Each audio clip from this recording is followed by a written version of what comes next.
আমার নাম রিতেশ। আমি ছাত্র, এ-লেভেল পড়ছি। আমার প্রশ্ন হলো, পোশাকের ব্যাপারে সব ধর্মের সীমাবদ্ধতা আছে, নির্দিষ্ট করে বললে মহিলাদের ব্যাপারে তারা সময়ের সাথে পরিবর্তন হয়েছে, কিন্তু বোরখা কেন এখনো পরিবর্তন হচ্ছে না সময়ের সাথে সাথে? এটা কেন পরিবর্তন হচ্ছে না? আরেকটা প্রশ্ন, আমি দুঃখিত, আমি রমজানে দেখি সব মুসলিম উপবাস থাকে। ভাই প্রশ্ন করলেন যে সময়ের সাথে সাথে প্রত্যেক ধর্মই নারীদের পোশাক পরিবর্তন করে, সময়ের সাথে পোশাক পরিবর্তন হয়, কিন্তু মুসলিম নারীরা এখনো বোরখা পরছে কেন? যদি ইসলামে পোশাকের ব্যাপারে বলেন, পোশাকের 6টা বৈশিষ্ট্য রয়েছে। যেমন পুরুষের জন্য নাভি থেকে টাকনু পর্যন্ত এতটুকু পুরুষের জন্য ফরজ। মহিলাদের জন্য সম্পূর্ণ দেহ ঢাকতে হবে, শুধু যে অংশ খোলা রাখা যেতে পারে তা হচ্ছে মুখমণ্ডল এবং হাতের কবজি পর্যন্ত। কিছু বিশেষজ্ঞ বলেছেন এটাও ঢেকে রাখতে হবে। বাকি 5টা বৈশিষ্ট্য নারী পুরুষ উভয়ের জন্য সমান। দ্বিতীয় হচ্ছে, যে পোশাকটা পরবে সেটা এমন টাইট হবে না যেটা দেহের কাঠামো প্রকাশ করে, ঢিলে ঢালা হতে হবে। তৃতীয় হচ্ছে, এটা পাতলা বা স্বচ্ছ হবে না যাতে ভেতর দেখা যায়। চতুর্থ হচ্ছে, এটা এত চাকচিক্যময় হবে না যা বিপরীত লিঙ্গকে আকৃষ্ট করে। পঞ্চম, অমুসলিমদের ধর্মীয় প্রতীক হতে পারবে না। ষষ্ঠ হচ্ছে, বিপরীত লিঙ্গের কোনো কিছু পরা যাবে না। এই হচ্ছে প্রধান 6টি বৈশিষ্ট্য। আর এই বৈশিষ্ট্যের অধিকাংশ অন্যান্য ধর্মগ্রন্থেও আছে। যদি বাইবেল পড়েন, এটা আছে বাইবেলের বুক অফ ডিউটেরোনমি অধ্যায় নম্বর 22 অনুচ্ছেদ নম্বর 5। বলা হয়েছে যে নারীদের এমন পোশাক পরা উচিত না যেটা পুরুষের জন্য নির্ধারিত, আর পুরুষের এমন পোশাক পরা উচিত না যা নারীদের জন্য নির্ধারিত। যারা তা করে তারা ঘৃণার কাজ করছে। আরো বলা হয়েছে বাইবেলে 1 তিমথি অধ্যায় নম্বর 2 অনুচ্ছেদ নম্বর 9 যে নারীদের শালীন এবং ভদ্র পোশাক পরা উচিত, তাদের দামি হার মণিমুক্তা পরা উচিত না। আরো বলা হয়েছে 1 করিন্থিয়ান্স অধ্যায় নম্বর 11 অনুচ্ছেদ 5 এবং 6 যে নারী মাথা না ঢেকে প্রার্থনা করে তার চুল কেটে ফেলা হবে। কোরআন হাদিসে এমন কোনো বাক্য নেই যে মাথা ঢেকে না রাখলে নারীর চুল কেটে ফেলা হবে, কিন্তু বাইবেল বলছে, বাইবেল কোরআন থেকে বেশি কঠোর। যদি কোনো নারী মাথা না ঢেকে প্রার্থনা করে চুল কেটে ফেলা হবে।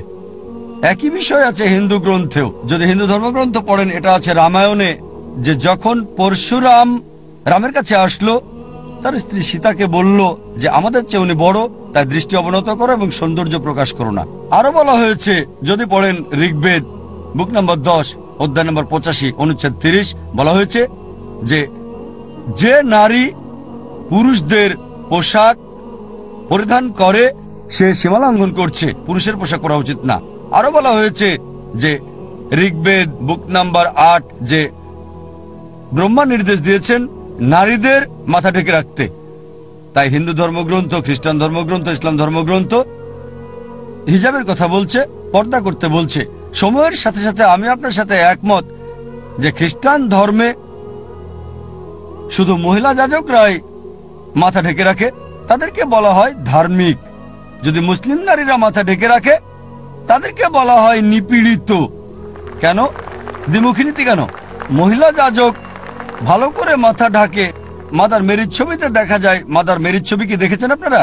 মুসলিম মহিলার মতো, তিনি ছিলেন মুসলিমা, মুসলিম নারী, হাতের কবজি পর্যন্ত ঢাকা, শুধু মুখমণ্ডল দেখা যায়।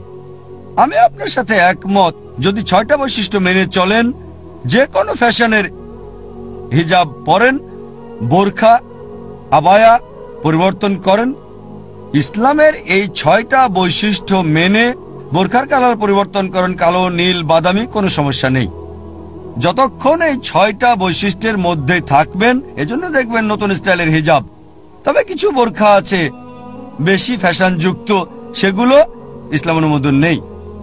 অনেক চাকচিক্যময় ফ্যাশনযুক্ত বোরখা আছে যেগুলো বিপরীত লিঙ্গকে আকৃষ্ট করে, তাই এটা হারাম। এছাড়াও লাল রঙের পড়তে চান, কালো রঙের পড়তে চান, কোনো সমস্যা নেই। অনেকেই ভাবে কালো রং বাধ্যতামূলক। বাধ্যতামূলক না। যদি কালো পরেন তাহলে হয়তো সপ্তাহে একবার ধুলেই চলবে। সাদা পরলে হয়তো প্রতিদিন ধুতে হবে আপনাকে, আপনার ব্যাপার এটা। সাদা পরেন, প্রতিদিন পরিষ্কার করেন, কালো পরেন, সপ্তাহে একবার পরিষ্কার করেন, আপনার ইচ্ছা। যদি সেটা হিজাবের এই 6টা নির্ধারিত বৈশিষ্ট্যের মধ্যেই থাকে। এখন অনেক ধরনের নতুন হিজাব আসছে, শরিয়ার মধ্যে থাকলে আপনি পড়তে পারেন। তবে অবশ্যই শালীন হতে হবে। যদি শালীনতা বজায় থাকে সমস্যা নেই। দ্বিতীয় প্রশ্ন, রমজানে দেখেন লোকজন রোজা রাখে, সারাদিন রোজা শেষে সন্ধ্যায় ইফতার করে। আর আপনাকে ধন্যবাদ এই প্রশ্ন করার জন্য যে কেন আমরা রোজা রাখি। আল্লাহ কোরআনে বলেন সূরা বাকারা অধ্যায় নম্বর 2 আয়াত 183 যে তোমাদের জন্য রোজা ফরজ করা হয়েছে যা তোমাদের পূর্ববর্তীদের উপর ফরজ করা হয়েছিল, যাতে তোমরা আত্মসংযমী হতে পারো, তাকওয়া অর্জন করতে পারো। এখন বিজ্ঞান আমাদের বলে ক্ষুধা নিয়ন্ত্রণ করতে পারলে প্রায় সব ইচ্ছা নিয়ন্ত্রণ করা যাবে। তাই রোজা রাখলে সব ইচ্ছা নিয়ন্ত্রণ করতে পারবেন। তবে আমি আপনার সঙ্গে একমত, যদিও সবাই না, অনেক মুসলিমই, যদি অধিকাংশ মুসলিমই বলেন, আমি আপনার সঙ্গে একমত যে তারা রোজা রাখে আর যখন রোজা ভাঙে খাবারের উৎসব করে। উদ্দেশ্যের কথা তারা ভুলে যায়। অনেকেই দিনকে রাতে পরিণত করে আর রাতকে দিনে, সারাদিন ধরে ঘুমায় আর সারা রাত ক্রিকেট খেলে। ইন্ডিয়াতে ক্রিকেট। স্বাভাবিক জীবনযাপন করতে হবে যা সচরাচর হয়, আরো ইবাদত করতে হবে, আপনাকে আরো উপাসনা করতে হবে। তাই রোজা পালনের সময় খাবার কম খেলে এটা শারীরিকভাবে উপকারী, অতিরিক্ত খেলে স্বাস্থ্যের জন্য ক্ষতিকর। যদি সঠিক পদ্ধতিতে করেন অনেক শারীরিক উপকার আছে রোজাতে। এজন্য আমার ভিডিও ক্যাসেট দেখতে পারেন। রোজার উপর 64টা পর্বে আমি আলোচনা করেছি যা রমজানে দেখানো হয়। ইনশাল্লাহ দেখতে পারেন, রোজার অনেক উপকার আছে। আশা করি উত্তরটা পেয়েছেন। প্রশ্নটি করেছেন অমুসলিম বোন ভান্দানা। তিনি জানতে চেয়েছেন, আমি এই ধরনের নতুন অল্প জ্ঞান আছে, তাই একটা মূল প্রশ্ন করলাম। যদি 6000 আয়াতের মধ্যে 1000 আয়াত বিজ্ঞান নিয়ে বলে থাকে, তাহলে কোরআন থেকে আসলে আমরা কি পেয়েছি? বোন খুব সুন্দর প্রশ্ন করলেন যে কোরআনে 6000-এর বেশি আয়াত আছে আর 1000-এর বেশি আয়াত বিজ্ঞান নিয়ে বলছে, তাহলে কোরআন থেকে কি পেয়েছি? বোন, আমি লেকচারে বলেছি এর উত্তরটা যে আমাদের আসল পাওয়া হচ্ছে তাওহীদ, এক ঈশ্বরে বিশ্বাস করা, কেবল তার ইবাদত করা, অন্য কারো নয়। আর আমি বলেছি যে এই কোরআন বিজ্ঞানের বই না, SCIENCE, এটা হচ্ছে নিদর্শনের বই, SIGNS এটা আয়াতের বই। কোরআন হচ্ছে সেই বই যা আপনাকে দেখিয়ে দিবে কিভাবে জীবনযাপন করবেন। যখন শ্রী শ্রী রবিশঙ্করের সাথে বিতর্ক করেছিলাম, বলেছি যে আর্ট অফ লিভিং এর সেরা বই হচ্ছে এটা। আর্ট অফ লিভিং এর উপর যদি কোনো সেরা বই থাকে সেটা হচ্ছে কোরআন। আর্ট অফ লিভিং এর উপর সবচেয়ে সেরা বই, আর এর সদস্য সংখ্যা 1.3 মিলিয়নেরও বেশি মানুষ। এই বই জীবন চালানোর পথ বলে দেয়। অনেক সময় দেখা যায় যে কোরআনের একটা আয়াতের অনেক অর্থ হতে পারে, কারণ কোরআন হচ্ছে আল্লাহ সুবহানাহু ওয়া তাআলার বাণী। একইভাবে এই 1000 আয়াত যেগুলো বিজ্ঞান নিয়ে বলছে, এর মানে এই না যে শুধু বিজ্ঞানের কথাই বলছে, অন্যান্য বিষয়ের উপরও এটা কথা বলেছে। এটাই কোরআনের সৌন্দর্য। যখন কোনো সাধারণ মানুষ পড়ে সে বুঝতে পারে, আবার যখন বিজ্ঞানের জ্ঞান সম্পন্ন কেউ পড়ে সে ভিন্ন আঙ্গিকে দেখে, দুজনের কাছে বোধগম্য। এটা কোরআনের সৌন্দর্য। এর মানে এই না যে কোরআন বিজ্ঞানের বই। হ্যাঁ, তবে একটা এত কোরআনে নেই যা প্রতিষ্ঠিত বিজ্ঞানের বিরোধিতা করে, কারণ এটা আল্লাহ সুবহানাহু ওয়া তাআলার সর্বশক্তিমান স্রষ্টার বই। তাই এটা পথনির্দেশের বই, কিভাবে জীবন চালাতে হবে। এটা মানুষকে এক আল্লাহতে বিশ্বাস করতে শেখায়, কিভাবে ইবাদত করতে হবে, কিভাবে জীবন চালাবেন, খুঁটিনাটি সব, বন্টন করবেন কিভাবে, আর কোন কোন নিষিদ্ধ জিনিস থেকে বিরত থাকতে হবে, এগুলো সব বলে দিয়েছে কোরআন। আশা করি উত্তরটা পেয়েছেন। ভাই, দয়া করে আপনার নাম এবং পেশা বলুন। শুভ সন্ধ্যা সবাইকে। আমার নাম সঞ্জীব। আমি এখানে লান পার্কে কোম্পানিতে অ্যাডমিন হিসেবে কাজ করছি। আমার কিছু প্রশ্ন আছে, তবে ইসলাম সম্পর্কে দুটো প্রশ্ন করব।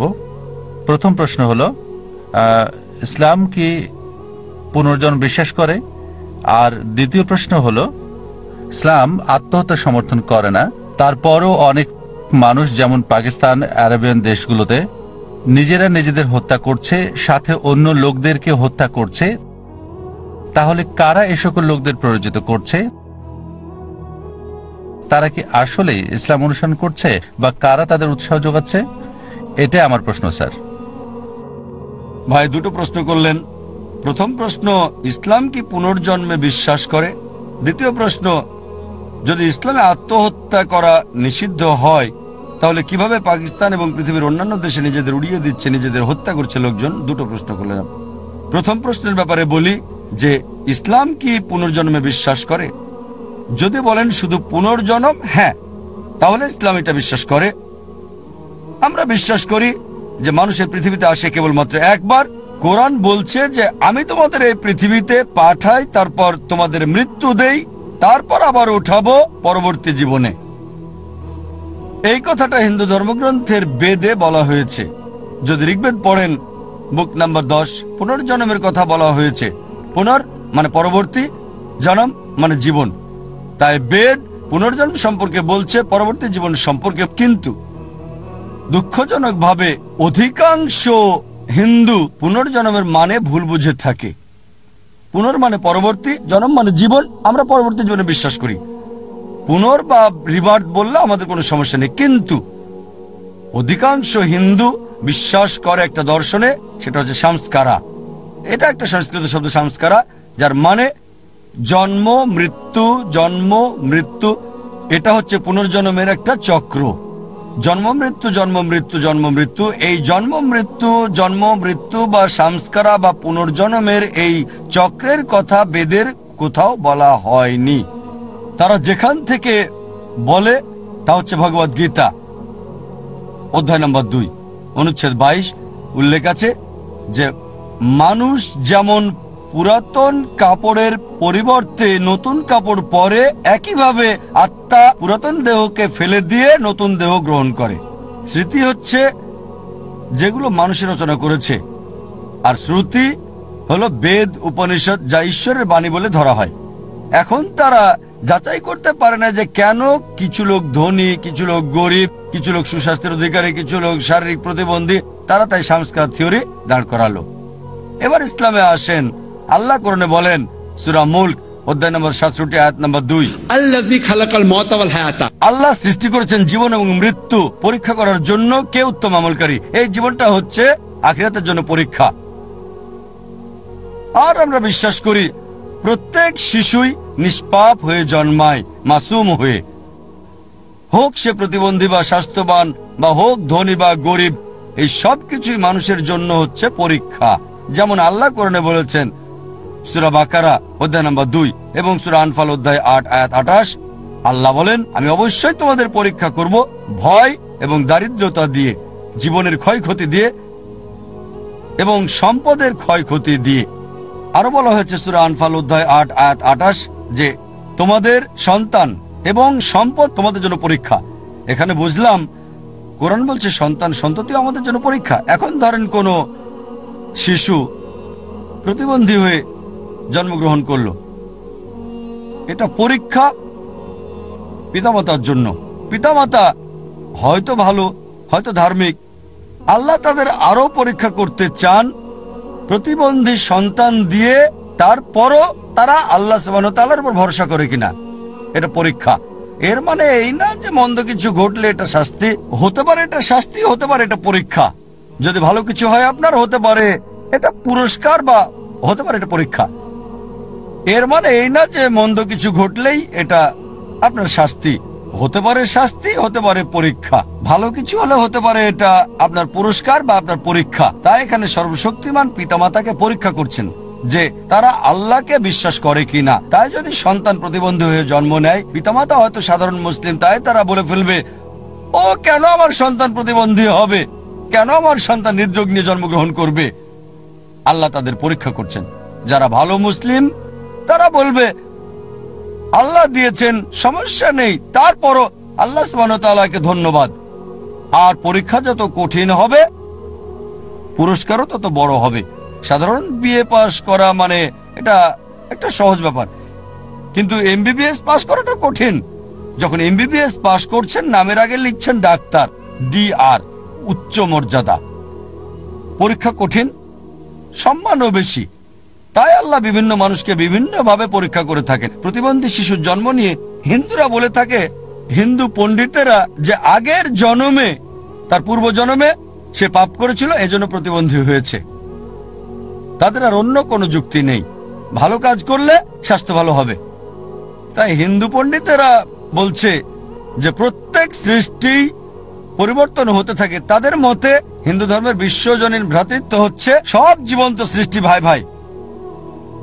কারণ কখনো প্রাণী হয়ে জন্ম নেবেন, কখনো পাখি, কখনো ইঁদুর, কখনো কাকড়া, কখনো বা মানুষ হয়ে।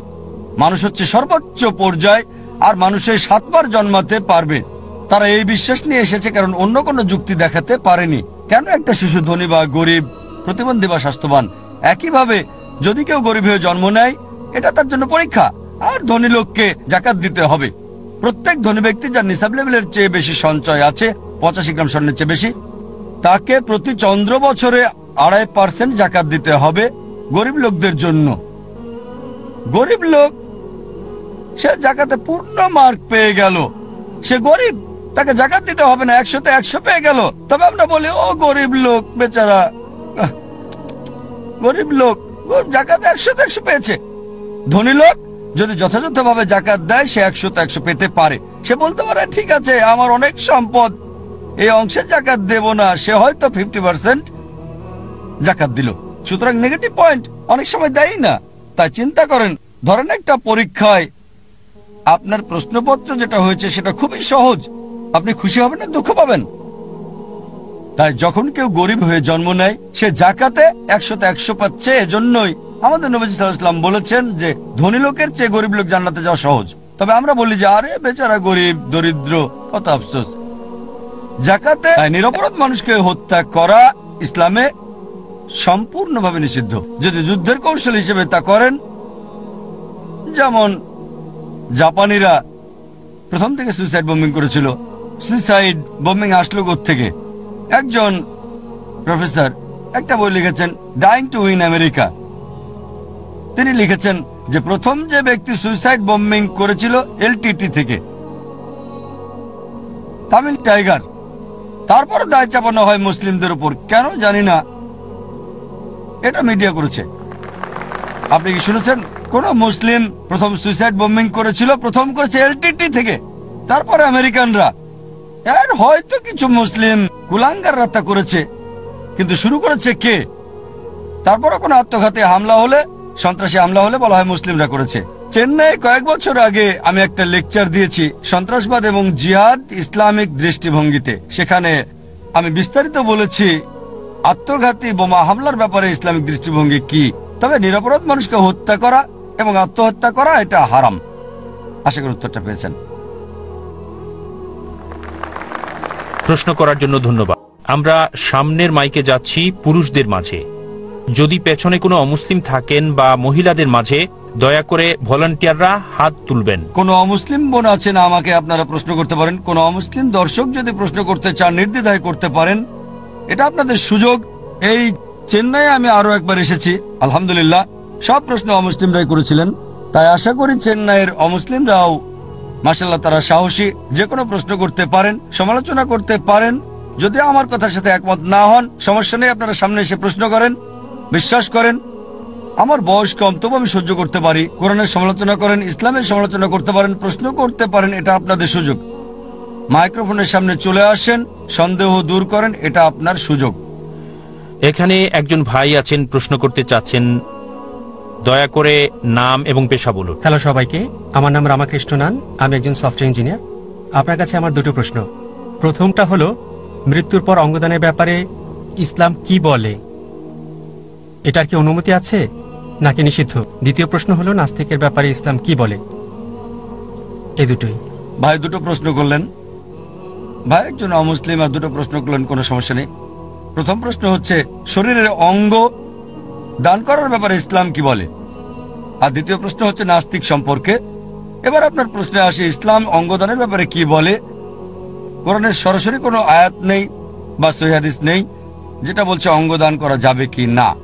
তবে অনেক সম্মেলনে হয়েছে, যেমন সৌদি আরবে হয়েছে, মালয়েশিয়া সহ পৃথিবীর বিভিন্ন অঞ্চলে হয়েছে, এবং বিশেষজ্ঞরা একটা ঐক্যমতে পৌঁছেছেন যদি 3টি শর্ত মানা হয় তাহলে অঙ্গদান করা যাবে। 1 নম্বর, যার অঙ্গটা দরকার, স্বাভাবিকভাবে এটা তার জীবন রক্ষাকারী হবে, সে অঙ্গ নিতে পারবে যদি সেটা তার জন্য বড় উপকারী হয় বা জীবন রক্ষা করে। 2 নম্বর হচ্ছে, যে ব্যক্তি অঙ্গ দান করবে, অঙ্গ দান করার পরে এটা তার শরীরে বড় কোনো ক্ষতি করবে না। যেমন ধরেন যদি হার্ট দান করেন তাহলে তো মারা যাবেন, তাই হার্ট দান করা যাবে না। তবে ডাক্তাররা বলে যে একজন মানুষ দুটো কিডনির একটা দিয়ে দিলে সে বেঁচে থাকতে পারে। তাই যদি আমার মায়ের কিডনি সমস্যা হয়, দুটো কিডনি নষ্ট হয়ে যায়, আর আমি আমার মাকে একটা কিডনি দিয়ে দিই, তাহলে আমরা দুজনেই বেঁচে থাকতে পারবো। তবে স্বাভাবিকভাবে কেউ যদি তার কোনো অঙ্গ মৃত্যুর সময় দান করতে চায় সেটার অনুমতি আছে, কিন্তু যদি জীবিত অবস্থায় হয় আর শরীরের কোনো বড় ক্ষতি বা জীবন হারানোর সম্ভাবনা থাকলে তা করতে পারবে না। আর তৃতীয় বিষয় হচ্ছে টাকার বিনিময়ে দিয়ে যাবে না, অঙ্গ বিক্রি করা যাবে না। যদি এই তিনটি শর্ত মানা হয় তাহলে অঙ্গ দান করতে পারবে। এবার আপনার দ্বিতীয় প্রশ্নে আসি আমি, নাস্তিকদের ব্যাপারে ইসলাম কি বলে। আমার কথা যদি বলেন, যখন কোনো নাস্তিকের সাথে দেখা হয়, আপনি কি নাস্তিক ভাই? আচ্ছা, বললেন না। কোনো নাস্তিকের সাথে দেখা হলে প্রথম যে কাজটা আমি করি, আমি সে নাস্তিকে অভিনন্দন জানাই। লোকজন হয়তো আশ্চর্য হবে, কেন জাকির নাস্তিককে অভিনন্দন জানাচ্ছে? আমি নাস্তিককে অভিনন্দন জানাচ্ছি কারণ অধিকাংশ মানুষই অন্ধভাবে বিশ্বাস করে সে একজন হিন্দু কারণ তার বাবা হিন্দু, সে খ্রিস্টান কারণ তার বাবা খ্রিস্টান, অনেক মুসলিম কারণ তাদের বাবা মুসলিম। আর এই নাস্তিক চিন্তা করছে সে হয়তো কোনো ধর্মীয় পরিবারের, তার বাবা হয়তো ধার্মিক, তবে সে হয়তো বিশ্বাস করছে না যে সে কিভাবে ঈশ্বর, যার খাবারের দরকার হয়ে থাকে, ঈশ্বর কি করে মারা যায়, ঈশ্বর মিথ্যে কথা বলে। আর আমি নাস্তিককে ধন্যবাদ জানাই কারণ সে ইসলামিক শাহাদার যে প্রথম অংশ সেটা বলে ফেলেছে, সে লা ইলাহা, মানে কোনো মাবুদ নাই। আমার যে কাজটা করতে হবে তাহলে ইল্লাল্লাহ, আল্লাহ ছাড়া, আমি সেটা করবো ইনশাআল্লাহ। তাই আমার অর্ধেক কাজ তো হয়ে গেছে। কোনো অমুসলিম যে অন্য ঈশ্বরে বিশ্বাস করে তাকে প্রথমে দেখাতে হবে যে ঈশ্বরের উপাসনা করছে সেটা ভুল। তার কাছে ভুল প্রমাণ করতে হবে যে সে নকল ঈশ্বরের উপাসনা করছে, তারপর সঠিক ঈশ্বরের প্রমাণ তুলে ধরতে হবে।